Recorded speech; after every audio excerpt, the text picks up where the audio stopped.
एक जुडी पालक कट करून उकळून घ्यायचं. 2 वाट्या गव्हाचं पीठ, अर्धा चमचा हळद, 2 चमचे तिखट, 2 चमचे धनेपूड, थोडंसं जिरं,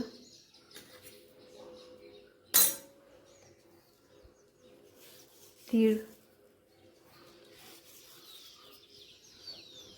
आणि ओवा, आलं लसणाची पेस्ट, चवीनुसार मीठ. उकडून घेतलेला पालक या कणकेत मिक्स करायचा आहे आणि पीठ मऊसर मळून घ्यायचं आहे. आता छोटे छोटे गोळे करून पुऱ्या लाटून घ्या. आता याच्यात गोल पुऱ्या लाटून घ्या आणि एकीकडे तेल पण गरम करायला ठेवा. आता ह्या तळायला टाकूया.